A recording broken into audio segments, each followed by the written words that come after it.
Estamos todos bem? Graças a Deus. Pode tomar o seu assento, em nome de Jesus. Glória a Deus. Amém. O Senhor é bom e a sua misericórdia dura para todo sempre. Nós louvamos porque Ele tem nos sustentado. Amém?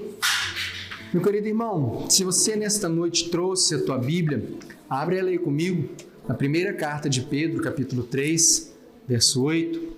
1 Pedro está lá na frente no Novo Testamento. Amém? Está depois de Hebreus. Está bem para frente, Valéria, bem para frente, bem para frente. Olha o tantinho que faltou para acabar, ó.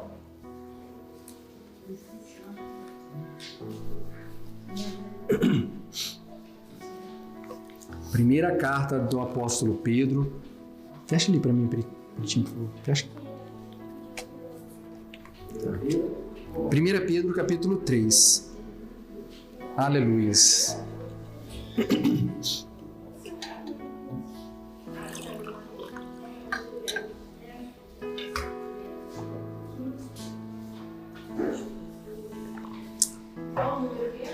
Primeira Pedro, capítulo 3. Aleluias. Amém? Achou, Alicinho? Tá aí dentro aí, pode pegar aí, tá bom? Oi, pode pegar um novo. É porque tá lá embaixo ainda. Tá bom, Valéria? Tá lá embaixo ainda, depois a gente traz.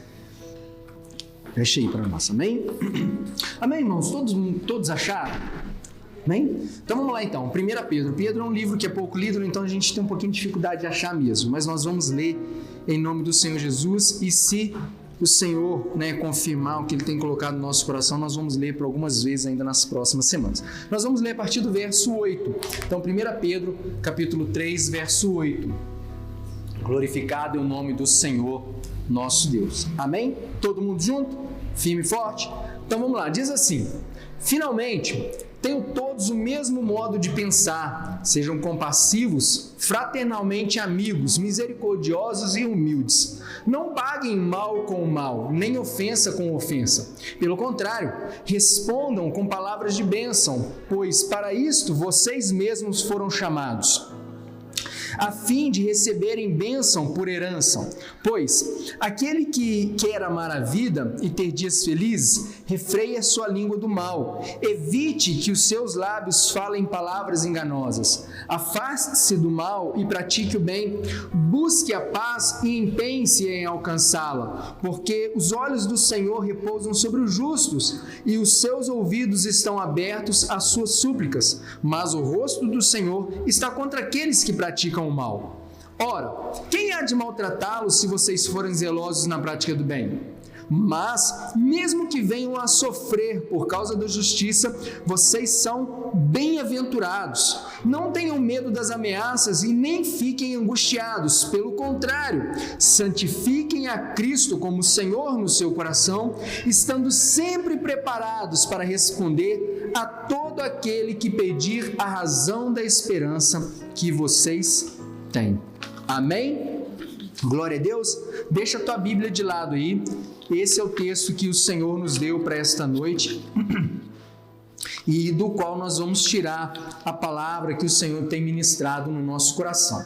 Amém? Todo texto, irmãos, ele tem um contexto específico, ele tem uma história, um pano de fundo para aquilo que está sendo dito ali. O apóstolo Pedro, ao contrário de muitas das cartas do apóstolo Paulo, que Paulo escrevia para um grupo específico, para um lugar específico, vai escrever para a igreja de Corinto. Para que ele escrevia? Para trabalhar os problemas que estavam acontecendo na igreja de Corinto.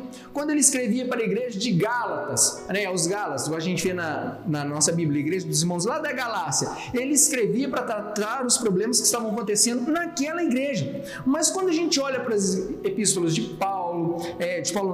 Pedro, de Tiago, são epístolas assim abrangentes, a carta dos Hebreus também, epístolas abrangentes, não tem um público necessariamente local, restrito ali a uma igreja, a uma cidade, a um bairro. Então, a gente vai ver vários assuntos sendo tratados. Quando a gente olha essa carta que a gente leu do apóstolo Pedro, ele vai falando sobre vários assuntos, é como se ele fosse dando vários bizus, vários toques sobre várias partes da nossa vida.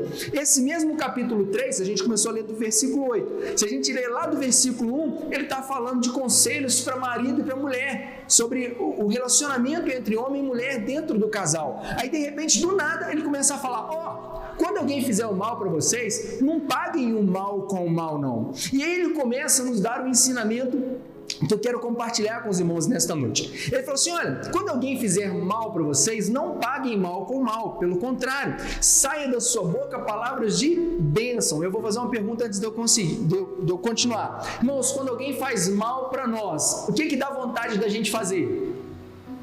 Vou ser bem simples assim, quem dirige sabe, quando alguém te fecha no trânsito lá, dá vontade de dizer, eis irmão, que assim diz o Senhor que te abençoa. É isso que dá vontade de fazer? Se a gente não vigiar, a gente solta uma palavra que não deve. É verdade ou não é verdade? Então a gente tem que estar o tempo todo lutando contra isso. E aí você pensa assim, poxa, mas até a gente que é crente, irmãos, a palavra fala que o ser humano ele é inclinado ao erro. Nós já temos uma predisposição a fazer aquilo que não é bom, por conta do pecado que habita dentro de nós. Lembra do apóstolo Paulo? Falou assim, aquilo que eu quero fazer, eu não consigo, mas o que eu não quero fazer, eu faço toda hora. Mas se estou fazendo isso, não sou eu, é o pecado que tem dentro de mim. Então a gente precisa o tempo todo lutar contra isso. Quando o apóstolo Pedro está escrevendo aqui, ele está falando exatamente sobre esta preocupação que nós devemos ter. Cuidado, quando alguém te fizer mal, mesmo que te dê vontade de, assim, rapaz, vai para casa da sua avó, né? Vai plantar coquinho, mesmo que te dê vontade de fazer essas coisas, cuidado, não pague o mal com o mal. Antes, saiam da sua boca palavras de bênção, porque foi para isso que você foi chamado. E aí ele começa a falar uma coisa, irmãos, que é muito interessante, porque ele fala o seguinte, olha, quando essas pessoas virem vocês falando dessa maneira, porque o que é de se esperar?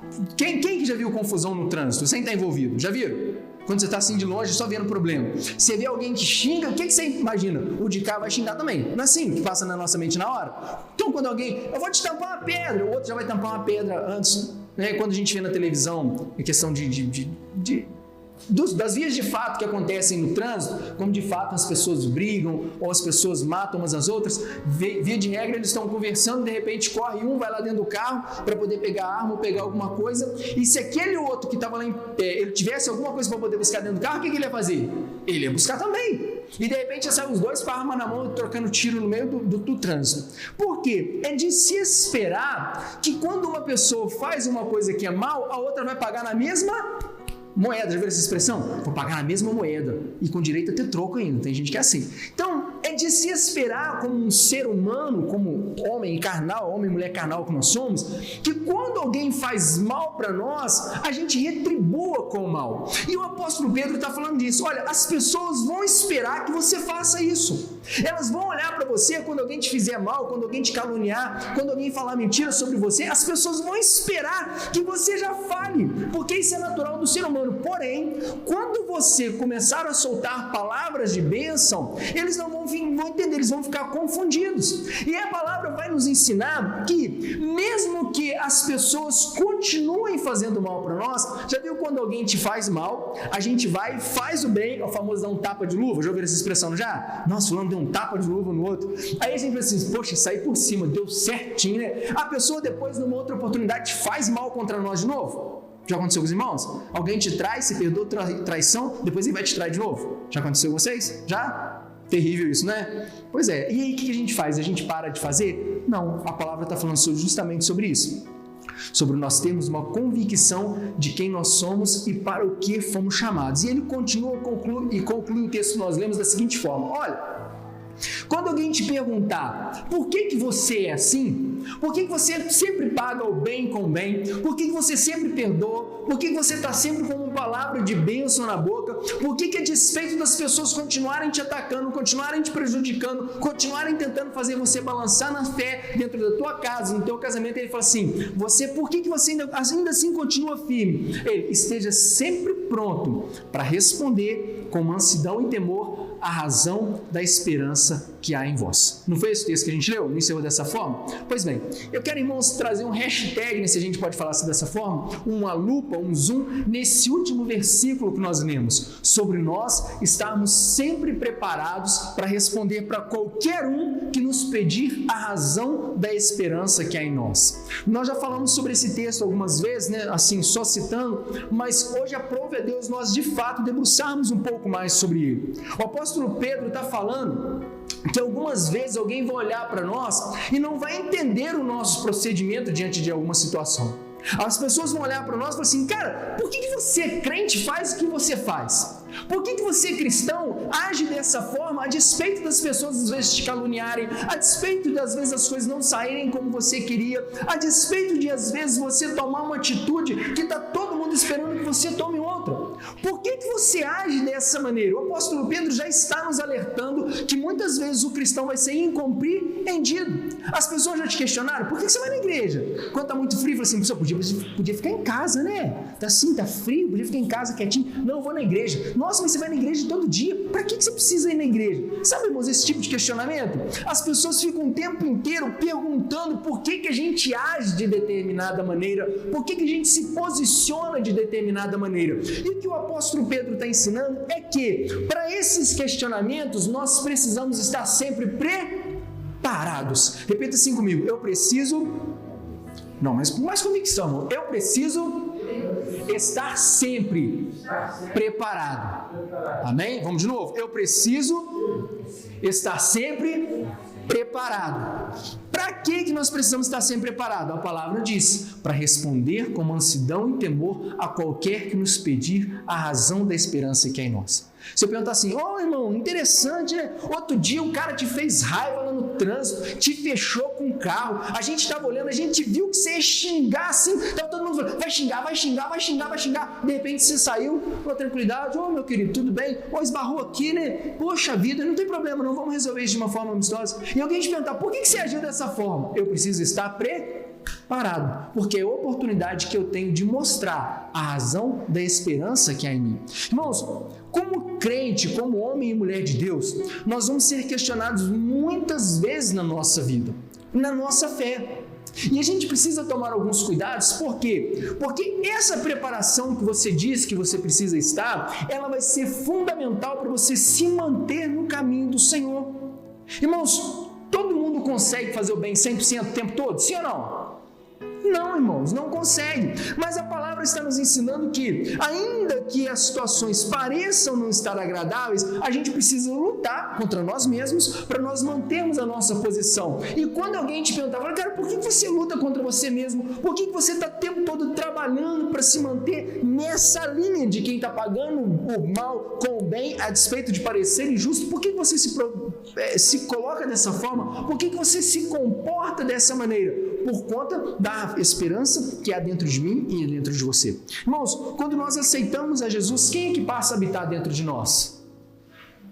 O Espírito Santo, amém? A nossa vida já não é mais dirigida por aquele que nos dirigia outrora. Nós já não somos mais escravos do pecado, ou como diz a canção, né, que Fernandinho gravou, nós já não somos mais escravos do medo. Qual medo? O medo que vem por conta das consequências do pecado. Nós agora somos filhos de Deus. E se somos filhos de Deus, nós já somos agora governados pelo Espírito de Deus. Amém? E o que acontece? A palavra nos ensina que diante dos questionamentos que virão contra nós, nós precisamos saber nos posicionar. E o que eu quero dizer com isso, irmãos? Todos nós vamos sofrer ataques, mais dias ou menos dias. Quando a gente sofrer esses ataques, e a gente pegou o exemplo da palavra, quando as pessoas nos tratarem mal, nos caluniarem, nos injuriarem, a gente precisa estar pronto para se posicionar com relação a eles. Quando o apóstolo Pedro fala da gente estar preparado, é da gente estar bem firmado, bem consolidado. Alguém que constrói uma casa, constrói a casa pensando que ela vai cair? Sim ou não? Ninguém constrói. Esses dias, acho que foi sexta-feira, estava de manhã assistindo aquele primeiro impacto, eu sempre vejo lá com a minha mãe quando eu passo para tomar café com ela, e aí aquele moço falou assim: olha, uma casa no Japão. Nossa, eu fiquei tão impressionado com a casa caindo, que eu até falei com a minha esposa que eu até sonhei com a casa de noite. Eu nunca vi aquilo não. Geralmente quando a gente vê uma casa desmoronando, a casa começa a rachar a parede e cai bonitinho. A casa não, ela caiu inteirinha assim, ó, poc. sabe? Mas quase a gente pegasse uma caixinha e tombasse a casa, caiu inteirinha. Ela só desmanchou quando ela bateu no chão, mas ela virou inteirinha. E eu fiquei impressionado com aquilo, porque quando a casa virou, a parte de baixo assim, não veio junto com os fundamentos dos alicerces. Parece igual Lego, né? A minha menina brinca de Lego, parece que pegou um bloquinho de Lego e tombou assim, a casa inteira. E eu fiquei pensando assim, cara, que coisa estranha, né? Eu fiquei até impressionado com a imagem. Mas o que isso tem a ver conosco? Quando aqueles projetistas, aquelas pessoas fizeram a casa, eles não fizeram a casa imaginando esse dia. Não estou fazendo essa casa aqui porque essa casa um dia vai cair. Não, ninguém imagina dessa forma. Mas pode acontecer de uma construção sofrer ataques externos e ela precisar estar mais firmada? Para pensar, irmãos, quando a gente constrói uma casa, não sei quem que mora em casa, só para eu saber. Em casa, né? Poxa, só poucas pessoas. Apartamento.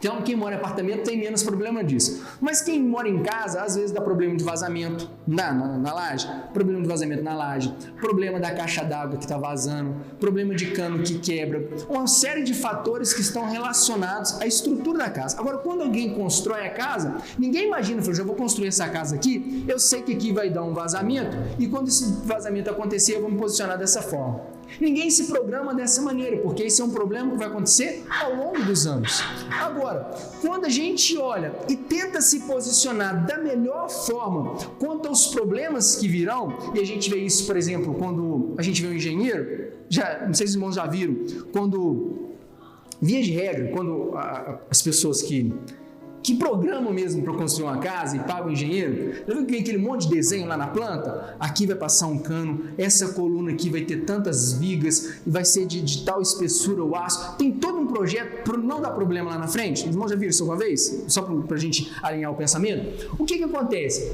Aquele projeto todo está falando assim, ó, a gente precisa atuar de uma maneira tal que lá na frente, se porventura acontecer algum problema, a gente já está preparado para aquele problema. Quando o apóstolo Pedro fala para a gente estar firmado, para explicar a razão da esperança que nós temos, a primeira coisa que a gente precisa ter, uma esperança. Quem que é a nossa esperança, irmãos? O mundo diz que a esperança é a última que morre, não é? Não é assim que a esperança que eles dizem? Mas para nós a esperança já morreu, mas ressuscitou ao terceiro dia. E agora nós estamos firmados nessa esperança. É por isso que o crente não estoura quando alguém fala dele. É por isso que o crente ele pensa duas vezes antes de dar mau testemunho, porque nós temos uma esperança, alguém sobre o qual nós estamos firmados. O apóstolo Pedro falou assim, quando alguém te perguntar qual que é a razão da vossa esperança, você precisa estar preparado. Quando a gente fala de ataques, irmãos, que virão contra nós, para pensar, quantas pessoas do lado de fora que questionam a sua fé? Quantas pessoas do lado de fora questionam o seu posicionamento como cristão? Seja quando todo mundo espera que você estoure e você perdoa, seja quando todo mundo espera que você tome uma atitude e você toma outra porque você sabe quem é a sua esperança. Quantas pessoas questionam o seu posicionamento quando você se dispõe a ser um dizimista, um ofertante? Quantas pessoas questionam o seu posicionamento quando está todo mundo dentro da sua casa batendo aquele papo legal num domingo de tarde, você fala assim, irmãos, você não leva mal não, mas eu tenho que tomar banho porque eu tenho que ir para a igreja, eu tenho um compromisso lá. Quantos ataques externos a gente sofre e que se a gente não tiver uma convicção de quem é a nossa esperança e de onde nós estamos firmados, a gente abre mão da nossa fé. Quantas vezes, irmãos, a gente vê pessoas que vão ficando pelo caminho na caminhada cristã porque não firmaram as suas bases no Senhor. E aí, quando bateu o primeiro vento, fez igual aquela casinha que eu falei para os irmãos da reportagem, assim, poc, caiu inteirinha. Por que ela caiu inteira? Porque ela não tinha um fundamento, ela não estava firmada naquilo que era a esperança dela. Por isso o apóstolo Pedro falou assim, irmãos, tenham paciência e temor para explicar para qualquer um que vos pedir a razão da vossa esperança. Assim, cara, por que o crente age diferente? Eu tenho que estar preparado para explicar por que eu ajo dessa forma, por que eu penso dessa maneira, por que eu falo dessa forma, por que eu preocupo com o meu testemunho dessa forma. Essas pessoas que vão me criticar, que vão zombar o cristão, que vão fazer piadas para o cristão, são ataques externos. Irmãos, quando a gente depara para debater com alguém, ou quando alguém pergunta assim, por que você vai na igreja? E você começa a explicar, e às vezes a gente não tem tanto argumento, e a pessoa começa a nos convencer de uma coisa que a gente não quer. Que vem exemplo, todo mundo que é casado, mais dia menos dia passa por um vento no casamento, passa ou não passa? Sim ou não, irmãos? Sim, a gente passa. E aí a gente tem que tomar cuidado, por quê? Porque a palavra diz que bem-aventurado o homem que não anda no conselho dos ímpios, lembra? Salmo 1? Só que a gente está cercado de uma gama de seres humanos, irmãos. Muitos deles são cristãos, mas muitos são ímpios. E às vezes a gente está tão amargurado, precisando conversar com alguém, que a gente deixa escapar alguma coisa da nossa boca e o ímpio vem e começa a minar. Esses dias eu conversando com um rapaz no meu trabalho lá, e eu falando com ele sobre a importância de nós, né, que somos pais de família, eu e ele, mesma profissão. Então, se a gente que é pai de família, a gente tem que tomar muito cuidado, porque algumas atitudes que nós tomamos vão reverberar na vida da nossa esposa, na vida do nosso filho. Não, eu não sou assim não. Eu não abro mão da minha consciência de jeito nenhum, porque eu fui transferido, né? Alguns irmãos sabem, eu fui transferido de local de trabalho, e ele me perguntou se eu queria ou não. Eu falei que não, mas que fui transferido do mesmo jeito, porque na minha empresa manda mais quem pode mais, né? Então eu falei assim, vai pra lá. Eu falei, então eu fui, mas eu queria ir. Não, e eu estava falando sobre isso com ele. E eu falei com ele assim, não era minha vontade, mas estou aqui e vou fazer o melhor que eu tiver que fazer. Ah, mas você deixou claro que você não queria vir? Eu falei, deixei, porque eu não abro mão não. Porque se for a minha opinião e eu tiver que voltar atrás, eu bato de frente com Deus e o mundo, né? Fazendo as minhas palavras. Aí eu falei para ele, a gente tem que tomar cuidado, porque de repente o bater de frente vai custar caro para toda a nossa família. A resposta dele foi que se a nossa família não estiver disposta a sofrer conosco, aí é melhor a gente nem estar com ela. Eu falei assim, se a tua mulher não estiver disposta a sofrer contigo, já mete o pé nela uma vez. Eu fiquei pensando, falei assim, cara, ele não me conhece. Ele não sabe que eu conheço a minha esposa há 20 anos, que eu estou casado com ela há 14, que a gente já passou um monte de evento junto. Ele não sabe do meu comportamento, do meu posicionamento, o quanto a gente está disposto a engolir sapo. O crente engole sapo, engole ou não engole, irmãos? Um monte. Por quê? Por causa da nossa esperança.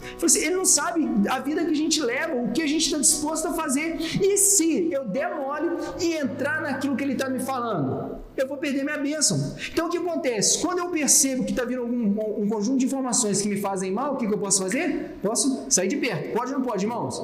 A gente como crente, a gente pode sair de perto. Agora, isso é um ataque externo. E quando o ataque à nossa fé é interno? Já sofreram ataque interno, sua fé? Quando você está lá na sua casa, sozinho, aí vem assim na sua cabeça, fala assim, pô, será que está valendo a pena ir na igreja? Aconteceu com vocês? Será que vale a pena esse negócio mesmo? Ah, me ensinaram que eu tinha que dar dízimo, mas será que vale a pena isso? Pô, será que vale a pena a gente parar lá no sagrado, lá naquele cantão de mundo para ouvir? Será que vale a pena? Esses são ataques internos, irmãos. Às vezes o diabo não precisa botar 50 pessoas na nossa frente para poder nos questionar. Ele só precisa plantar uma sementinha no nosso coração. Já ouviram a expressão pulga atrás da orelha? E a gente vai para casa pensando, será que está valendo a pena mesmo? Será que esse negócio é de Deus? Às vezes você sai de um culto abençoado, chega em casa, a primeira coisa que você depara em casa é com o marido brigando, é com os filhos correndo para cá, dando tudo errado, você pensa assim, nossa, valeu a pena eu ter ido lá não? Estava lá orando, buscando a Deus para chegar em casa e encontrar isso aqui? Ataque interno. Você pode não estar falando com ninguém, mas dentro do seu coração está assim, vou parar com esse negócio. Não está valendo a pena não, quando eu não ia na igreja estava valendo muito mais a pena, eu estava muito mais tranquilo. Ataque interno. E aí, o que eu preciso fazer tanto para ataques internos quanto ataques externos? Estar muito convictos e ter a minha preparação em dia para explicar a qualquer um que me pedir a razão da minha esperança. Quando no seu coração brotam dúvidas, querido irmão e irmã, sobre se vale a pena ou não continuar servindo ao Senhor, se vale a pena ou não sair da sua casa para vir neste local ouvir a palavra do Senhor, quais são as respostas que você dá para você mesmo? Qual que é a tua base para explicar para você mesmo a razão da sua esperança? Quando o apóstolo Pedro fala, esteja preparado para qualquer um que parar na sua frente e questionar a razão da vossa esperança. E esse qualquer um vale para você mesmo. Que isso, missionário? Vale? Vale.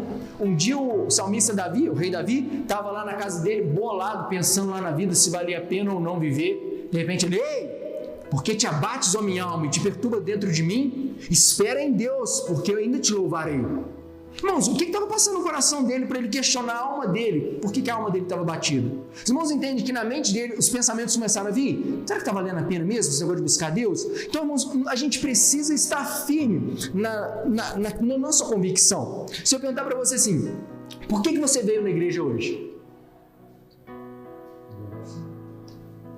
Não precisa responder para mim não, mas só pensa assim, se você tivesse que responder para alguém, você estaria firme para responder? O que você vai fazer aqui hoje? Por que você sai lá da sua casa para você vir aqui? O que tem nesse lugar que você vai lá fazer? Depois vai orar pela oferta. Você vai dar o seu dízimo? Por que você vai dar o seu dízimo? Por que você fecha o olho quando você vai orar? Sabe essas coisas, irmãos? A gente está firme, convicto daquilo que a gente está fazendo. Porque se você não tiver convicto daquilo que você está fazendo, quando bater o primeiro vento, você vai cair. Tinha uma música muito antiga do acho que era J Neto, que falava assim: assim é a vida de um homem sem Deus, com uma folha seca caída no chão que vai para onde o vento levar. Se a gente não tiver convicto de quem nós somos no Senhor, o vento vai nos levar para um lado e para o outro. Então, quando o Senhor prepara essa palavra para nós nesta noite, é porque Ele quer que eu e você, como homens e mulheres do Senhor, tenhamos convicção daquilo que nós estamos fazendo. Sabe quando você tem convicção de alguma coisa no seu coração e que ninguém muda a sua opinião? Isso é que o Senhor quer que nós tenhamos a esse respeito. Quando eu estava na escola de formação, lá no ambiente militar lá, não sei se os irmãos já viram, chama evolução. Quando a tropa começa a marchar e vai um monte de passo para lá, um monte de passo para cá, e quando para tem um desenho formado. Já viram isso alguma vez? Na televisão? Pois é, ele chama evolução. Só que, quando aquilo vai ser feito, já é combinado. Falou assim, ó, essa fila aqui vai dar 10 passos para a direita, 5 passos para a esquerda, um exemplo. Essa outra fila aqui vai dar 10 passos para lá, 5 para lá. E, como pela minha altura, eu nunca era o primeiro da linha, porque os mais altos ficam na frente. Então, eu nunca era o primeiro. Mas esse dia, por ser esse negócio de evolução, calhou de eu estar na frente, irmãos, da filinha lá, bonitinho, né? Aí, quando o comandante falou assim, ó, tantos passos em frente, marche. Aí eu falei assim, eu sei que par não anda em frente. Por quê? Porque a quantidade de passos tem que parar no pé certo para juntar outro pé para bater assim, irmãozinho. E eu estava comigo e falei assim, eu sei que par não vai. Par não anda, isso na minha mente, eu falei assim, par não anda. E quando a gente está nesse período de formação, é de propósito, às vezes eles falarem uma coisa errada, fez errado, né? Todo mundo pagando flexão. Sabe essas coisas que tem no ambiente militar? Então era de propósito. Então quando eu falei assim, tantos passos em frente, aí eu botei assim na minha mente, falei assim, cara, par não vai. E eu lá, na frente da fila lá. Marche! Aí eu parei, travei 40 homens para trás de mim. Só que todo o resto da companhia foi. Anda, Manel. Eu falei assim, não, par não vai não. O senhor para de ir lá. Anda, Manel. Eu falei, não, par não vai não. E não pode falar, não pode mexer. Par não vai não. Anda, Manel. Par. E todo mundo lá na frente já. Aí o comandante viu e falou assim, não tá errado, gente, volta aí, volta todo mundo. Ô, Manel, por que você não foi? Falei, senhor, porque eu aprendi que par não vai. Falei assim, né? Ele, não, Manel, par não vai quando a gente determina assim, tantos passos à frente para avançar em comboio, todo mundo, puf, aí não vai. Mas quando é evolução, tem que ir para casar o pé certinho para voltar. Falei, senhor, então o senhor me desculpa. O nosso grupamento foi punido? Não. Porque quando ele me perguntou por que eu não fui, eu falei assim, eu não fui por isso e por isso. Estava errado no raciocínio? Estava. Porque eram coisas diferentes. Mas nós não fomos punidos porque nós tínhamos uma justificativa. É um exemplo para os irmãos compreenderem que, às vezes, o nosso posicionamento, irmãos, de estar firme, da gente ter convicção, faz com que o ambiente ao nosso redor seja mais tranquilo, seja maciado para nós. Quando alguém te questionar por que você tem a fé que você tem, se você tem convicção, que você tem firmeza para responder, todo o ambiente perde força. Agora, se você não tem convicção, o ambiente cresce ao seu redor. Já viu um jovem quando está na esquina e chega alguém para oferecer droga para ele? Você vai falar não, ir embora, acabou. Mas você vai ficar assim, não, velho, quero não. Peguei, velho. Pô, velho, hoje não, pô, hoje eu tô meio desanimado. Peguei, velho. Pô, velho, que esse negócio não, velho. Peguei, rapaz. Pô, para com isso aí, velho. Irmãos, se ele não tiver firmeza, o ambiente vai pressionando ele até ele mudar de opinião. Então é isso que o Senhor quer de mim e quer de você, que nós tenhamos uma convicção daquilo que nós estamos fazendo na presença dele. Eu estou indo na igreja sim, estou indo por isso, porque eu sei que o meu Redentor que vive, ele não habita em templos feitos por mãos de homem, mas existe um lugar onde os santos se reúnem para adorar a face do Deus verdadeiro, e eu vou sair da minha casa e eu vou lá mesmo. Os irmãos entendem que é uma convicção que você precisa ter? Porque quando alguém te questionar o que você vai fazer na igreja, eu vou lá porque lá é o local onde os santos se reúnem para buscar a face do Deus verdadeiro.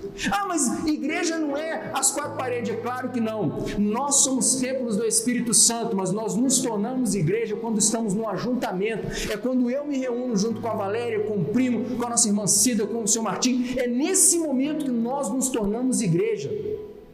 Quando a pessoa olha e fala assim, então, desculpa aí. Por que a pessoa muda a opinião? Porque a gente tem firmeza para responder. A palavra vai nos dizer, irmãos, nós cantamos no primeiro louvor hoje, Tu és a minha, lembra a música? Seja engrandecido, ó Deus da minha vida, Tu és o Deus da minha salvação. E o que diz depois? Tu és a minha rocha. Quem que é a rocha, irmãos, de acordo com a palavra? Jesus Cristo. Ele é a nossa rocha. É sobre Ele que nós precisamos estar firmados. O apóstolo Paulo, quando escreve aos Coríntios, vai falar assim, sejamos firmes e constantes, sempre abundantes na obra do Senhor. Por quê? Porque o vosso trabalho não é vão no Senhor. Quando é que eu consigo ser abundante na obra do Senhor? Quando eu sou constante, sempre ali, ó. E quando é que eu consigo ser constante? Quando eu estou firme no Senhor. Quando a palavra fala que Cristo é a rocha, eu lembro da passagem lá do Sermão da Montanha. Vocês, irmãos, lembram? Sermão da Montanha, via de regra, a gente sempre fala no Evangelho de Mateus, está ali do capítulo 5 até o capítulo 7. Bem-aventurados os pobres, bem-aventurados os mansos, bem-aventurados os humildes, bem-aventurados os que choram. Começa assim, e Jesus vai falando um monte de ensinamentos. Lembra da lei que estava escrita? Ele vai falando. E ele fala assim, lembra como é que vocês vão orar? Ora assim, Pai nosso que estás no céu. Está lá, Mateus capítulo 6. Só que no finalzinho do capítulo 7, que ele está concluindo o Sermão da Montanha, ele fala assim, olha gente, vocês ouviram isso tudo, vocês colocaram isso tudo para dentro de vocês, mas deixa eu falar para vocês, só ouvir não adianta nada. Por quê? O homem que ouve essas palavras e as pratica, assemelhá-lo-ei, ou vou compará-lo, a um homem que é prudente, que edificou a sua casa sobre a rocha. Não é isso que a gente vê lá? Pois bem, e ele vai continuar, mas a quem não ouve e não pratica, quem ouve e não pratica, você é melhor a comparar ele a um homem que construiu sua casa sobre a areia. E ele fala que vieram as chuvas, os terremotos, os ventos, as enchentes, bateram contra a casa. A que estava sobre a rocha permaneceu firme, mas a que estava sobre a areia caiu e foi grande a sua queda. Só que se a gente pega esse mesmo texto e vai olhar ele lá no Evangelho de Lucas, fala o mesmo Jesus falando a mesma coisa, ele fala assim, olha, a quem vou comparar este homem? Aquele que ouve a minha palavra e pratica, vou comparar a quem edificou a sua casa sobre a rocha. Abre aí comigo, irmãos, Lucas 6. Vamos ler esse texto aí? Lucas capítulo 6. Já fica melhor a gente ler do que a gente só citar, porque tem um detalhe muito importante que eu queria que você guardasse no seu coração. Lucas é o terceiro evangelho, irmãos. Mateus, Marcos, Lucas.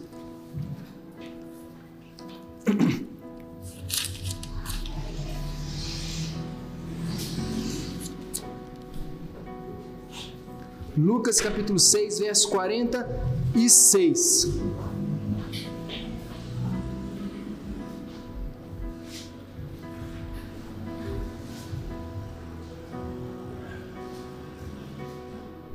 Amém?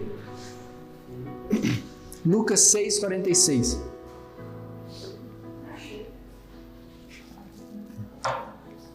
Glória a Deus. Diz assim: por que vocês me chamam Senhor, Senhor, e não fazem o que eu mando?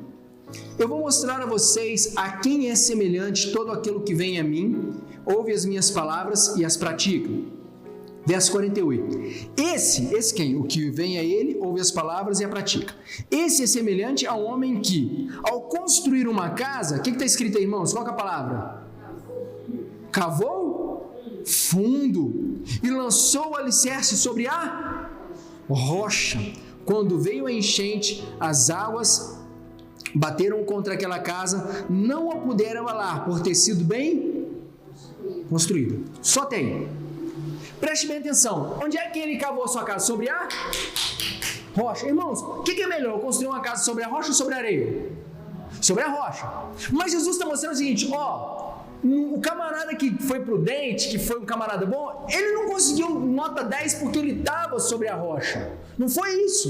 O que fez então ele ficar firme? O que ele fez na rocha? Ele cavou fundo. Ele buscou enraizar na rocha. Irmãos, nós estamos na presença do nosso Deus e a palavra diz que o Senhor Jesus, Ele é a rocha. Nós estamos nessa rocha. Só que agora que eu estou na rocha, eu não posso falar, agora eu estou na rocha. Por exemplo, esse lugar onde eu estou aqui é firme? Firme, não é, irmãos? Sim ou não? Aqui, é firme. Eu sei como é que foi construído. Eu, Marquinhos, Termo, vocês não sabem. Mas é firme. Tem aqui, está concretinho, bonitinho. Firme. Isso aqui está sobre o altar? Sim ou não? Sim ou não, irmãos? Tá. Mas está firme. Porque ele não tem aderência com a rocha que está debaixo dele. Então, irmãos, nós somos homens e mulheres de Deus, cristãos. Mas o que vai fazer diferença é se nós tivermos aderência com a rocha. Se nós tivermos aderência com a palavra que está debaixo de nós. O que a palavra nos ensina? Que aquele homem que teve a sua casa firme, que suportou as pancadas do vento, não era aquele que estava sobre a rocha, mas aquele que colocou o seu alicerce sobre a rocha. Tem uma frase de um livro, o autor chama John Flavor, né? E o livro chama Guarde o Teu Coração. Ele fala assim: antes da conversão, o maior desafio que nós temos é levar o nosso coração até Deus. Qual que é o maior desafio antes da conversão? Levar o coração até Deus. Depois da conversão, o maior desafio é manter o nosso coração em Deus. Para pensar, quando você está no mundo, quando você está lá fora, qual que é o maior desafio que você precisa enfrentar? Conseguir sair de lá e vir até a presença do Senhor. É sair do mundo e colocar o teu coração na presença do Senhor. É sair do mundo e vir aqui colocar as suas coisas todas sobre a rocha. Mas depois que você conseguiu fazer essa primeira parte, qual que é a segunda? Agora eu preciso fazer de tudo para mim me firmar sobre a rocha. Por quê? Porque, irmãos, a luta do nosso inimigo não para. Você acha que o diabo está feliz de ver Dona Cida aqui? Dona Wanda, Valéria? Não está. A Jane que saiu da casa dela não está feliz. Você acha que o diabo fica feliz? Nossa, a Jane, semana passada trouxe a esposa dela. Você acha que o inimigo fica feliz com isso? Claro que não. Então, a primeira luta que a gente tem é para conseguir chegar na presença do Senhor. Cheguei. E agora ele vai para, perdi a luta, puxa vida, ela chegou na presença do Senhor dela. Vou embora para casa. É isso que o diabo faz? Não, irmãos, agora ele vai trabalhar de outra forma. Agora eu preciso trabalhar para tirar ela dali. Então, é como se o diabo olhasse e falasse assim: esse aqui construiu a casa na areia, esse aqui não precisa se preocupar. Agora aquele lá, ele conseguiu levar as coisas dele tudo, material de construção, ferramenta, subiu em cima da rocha. Puxa vida, eu fiz de tudo para impedir ele de chegar até lá, não consegui impedir. Agora ele chegou, o que eu vou fazer? Vou fazer de tudo para ele não construir lá, para ele sair de lá. Então, irmãos, a gente que já está na presença do Senhor, que conseguiu sair e chegar aqui na presença do Senhor, na presença da rocha, que é a rocha viva, nós que estamos sobre a rocha, né? Pega esse exemplo do altar aqui, sobre essa parte firme, agora a gente precisa ter convicção, fundamento aonde nós estamos. Amém? Por quê? Porque nós vamos sofrer ataques, mais dia menos dia. E se a gente não tivermos convictos de quem nós somos no Senhor, de onde nós estamos, do que nós estamos fazendo, a gente vai cair. E o que eu digo cair? Não é o cair de, vou embora da igreja. Não, irmãos, a gente não consegue ter convicção de quem nós somos no Senhor. Por quê? Há um tempo atrás eu perguntei por que a gente dava dízimo na igreja. Lembra disso? Por que a gente dá dízimo na igreja? Via de regra, irmãos, a maioria das pessoas dão dízimo porque tem medo, porque o pastor fala que vai para o inferno. Porque se eu não der o dízimo eu vou para o inferno. Esse é um pensamento que predomina no geral. Só que se vir alguém falar para vocês: rapaz, não tem nada a ver com isso, te dá um ensinamento contrário, a pessoa agora fala assim: agora eu já não sei mais, vai para o inferno ou não vai para o inferno? Sou ladrão ou não sou ladrão? Então a gente precisa ter convicção, porque se a gente tiver convicção, as pessoas podem falar o que quiser, que a gente está firme. Quando alguém falar para você assim: que absurdo, que bobeira esse negócio de ir na igreja, não, você tem a sua convicção, você está firme. O apóstolo Paulo fala que Jesus é a pedra angular sobre a qual todos nós vamos edificar. Ele fala assim: porém, veja como cada um edifica. Como que eu estou edificando a minha vida, a minha fé, a minha esperança sobre a rocha que é Jesus? Quais são as minhas convicções, irmãos? Por que eu estou firme onde eu estou? Por que eu falo o que eu falo? Por que eu vivo da maneira que eu vivo? Lembra lá do primeiro texto que a gente leu? Por que eu não pago mal com o mal? Por que quando as pessoas me afrontam como cristão, eu sei me posicionar, porque eu sei para que eu fui chamado? Por que eu consigo fazer isso? Só consigo fazer se eu tiver firmeza na rocha que é Jesus. Irmãos, nós já vencemos a primeira etapa, que é conseguirmos sair de lá e vir para a presença do nosso Deus. Mas o nosso inimigo celestial, ele não vai parar por aqui. Ele agora vai fazer de tudo para te tirar desse lugar onde você está. E quando eu falo esse lugar, não é essa igreja, mas é a presença do Senhor. Vou te dar um exemplo.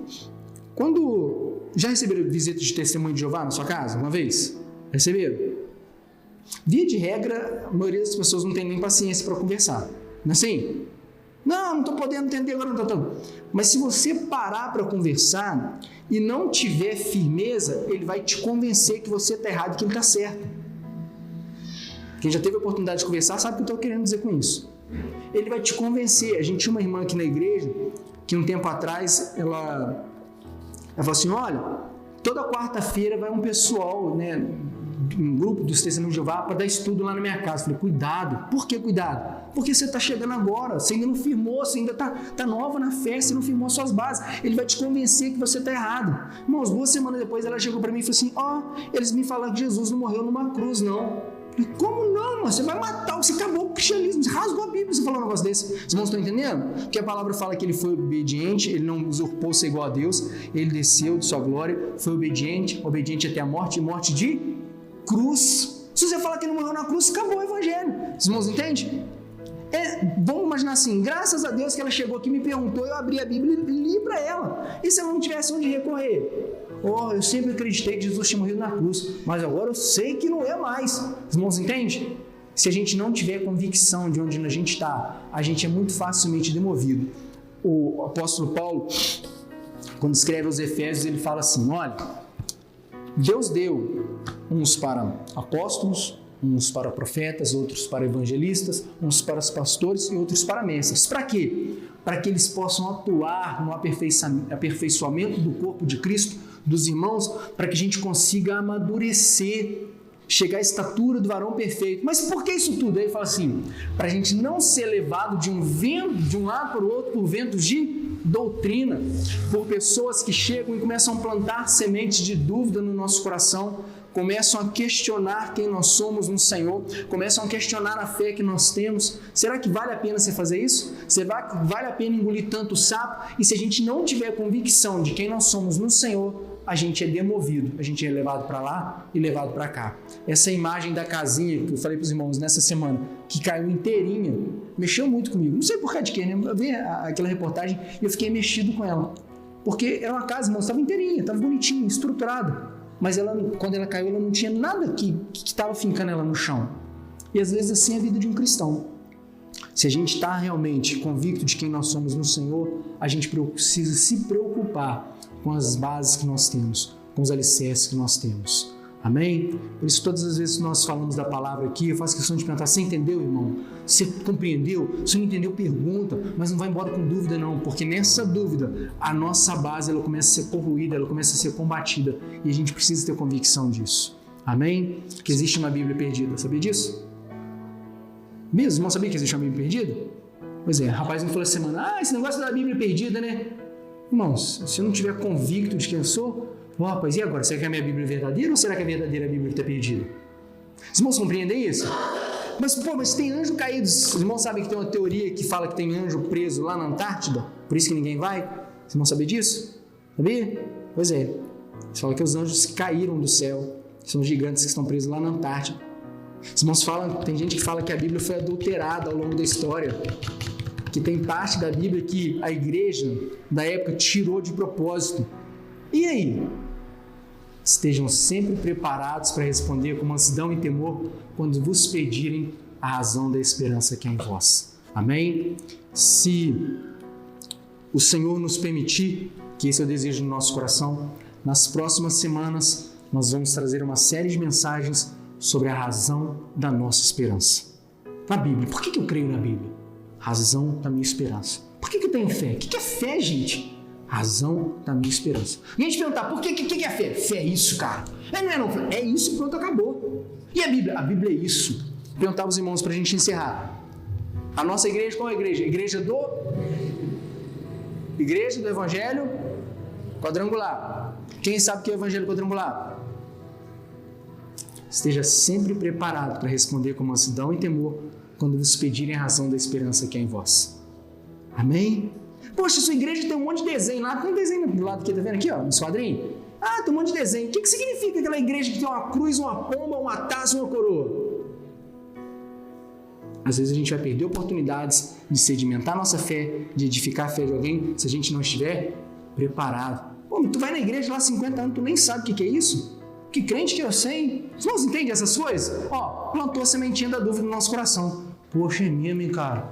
Poxa, eu nem sou um crente de verdade, pô, eu nem sei, cara. O que eu tô fazendo lá?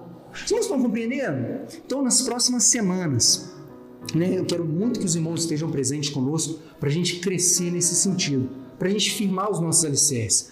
Cristo é a nossa base, é a nossa firmeza, a nossa rocha. Agora, quando alguém pergunta, por que você tem fé em Cristo? Por isso, por isso, por isso. Por que a Bíblia fala que todo mundo é pecador, se só pecou Adão e Eva? Não, por isso, por isso, por isso. Por que a Bíblia fala que tem Pai, Filho e Espírito Santo, se é um Deus só? Por isso, por isso e por isso. E a gente vai firmar a nossa fé. Porque quando te perguntarem qual que é a razão da sua esperança, você vai estar pronto para responder com mansidão e temor. Amém? Feche os seus olhos em nome de Jesus. Pai querido e Pai amado, para a glória do Teu nome, Senhor, nós nesta noite, Senhor amado, damos início, Senhor, a este projeto que nasceu no coração do Senhor.